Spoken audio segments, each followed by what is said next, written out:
Hello and welcome. So in one of my first videos I mentioned about that checking this car as a family car, and today is the first time that we are actually going to check, because in the recent 2.5 months we haven't traveled too far. The most miles we've done in one day was like 80 miles or 40 miles each way, so it wasn't too far. Today we going to visit our family in Peterborough.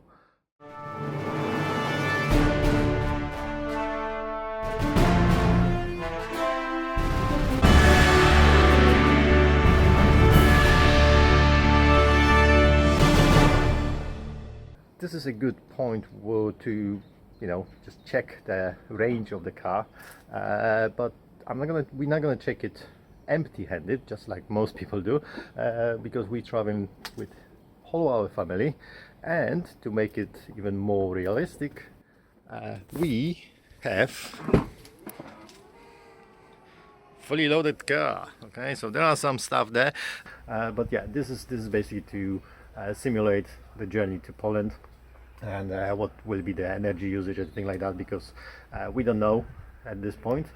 We haven't done too many miles. The longest journey that I've done was like 40 miles only, so 160 miles, that's perfect way. And we're going there in the morning and we're coming back in the evening, so it's going to be like 320 miles round trip, and we'll see how much we're going to spend time charging. I'm going to put that as well, and yeah, and how much that costed us. So, and off we go. So the weather was actually quite good.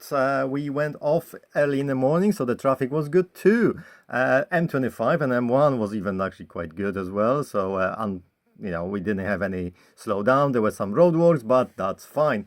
Unfortunately, traveling with the family comes with the price. We had to stop at the Toddington services. We didn't charge it there. We stopped for a little break because my wife drank a pint of tea before setting off. So yeah, she needed a toilet, and the kids needed a toilet as well, and we needed some breakfast as well. So after 100 miles, as you can see, we've done 266 watt-hours per mile, and we decided to stop at the supercharger way Boston, because, well, it was actually safer. I don't know how the car behaves, the efficiency and things like that, so we decided to just go stop there and just charge it up a little bit. Yeah, I didn't know how much we're gonna charge it up, but we knew that we're going to charge it up. After another like 20 something miles, we arrived at the supercharger.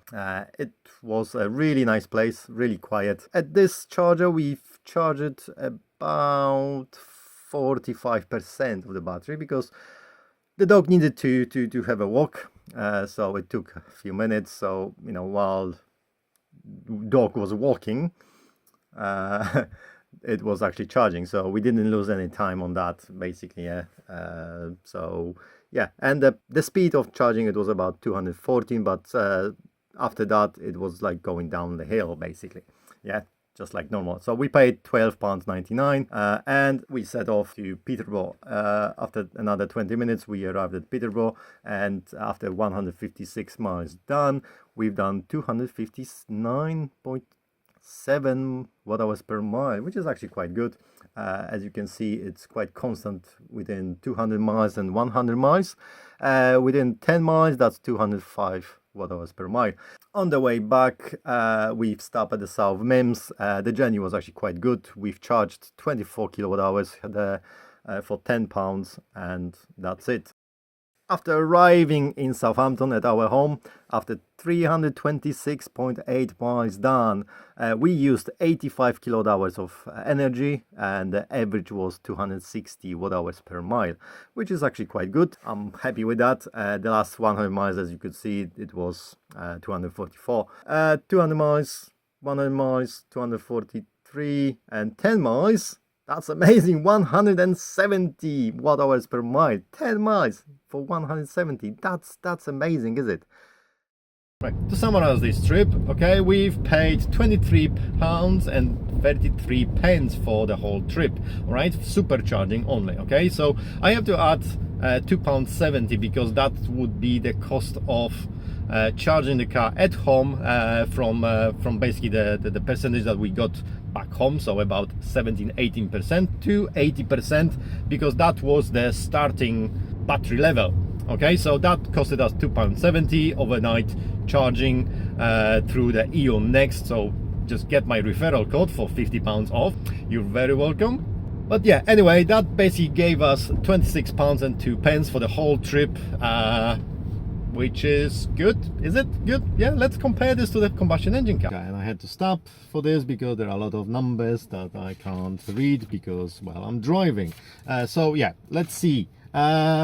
All right, first of all, let's compare this to my Skoda Superb car, okay? Because it had like 40 miles to the gallon, a fuel efficiency, which wasn't too bad actually for the size of it and for the power as well, because it had like 8.5 seconds to 60 with a DSG gearbox. It was actually quite a good sporty car, okay? So that basically gave us £47.79, which is already like £21 more than a Tesla, right?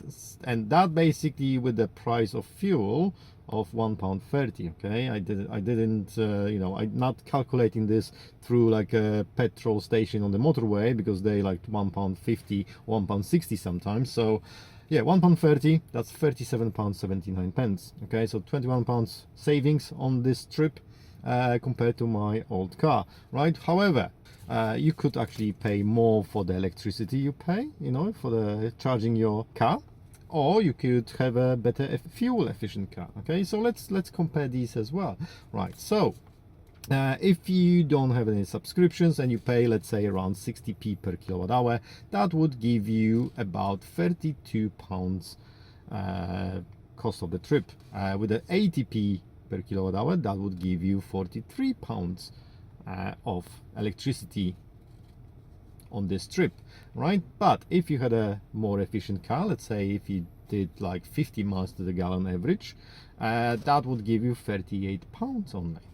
Okay, and so that's getting close with the 60 miles to the gallon car, which is sort of, well, it is possible with some cars, but you're not gonna get you know, 4-second car basically to 60 like Tesla. That will give you a 60 mile to the gallon, you know, fuel efficiency. That's just not going to happen. Okay, if you know that car, let me know in the comments. With the 60 miles to the gallon car, that will give you £31 of fuel cost, right? So there you go. Okay, so even with the best options you have, with a 60 mile to the gallon, £31, that's still more expensive than my car. However, if I would charge at 80p per kilowatt hour, that would be actually more expensive with the driving a Tesla or electric car, right? So, but that's the one of the beauties of the Tesla cars. Yeah, you have the superchargers, which is absolutely amazing, because 40p per kilowatt hour, that, well, you just can't compare this, yeah, and you get the full speed of the, you know, of your car. Basically, you're not gonna have like a reduced by half or anything like that. It's always gonna be the full speed depending on what version of the supercharger it is. So yeah, I will leave you to it.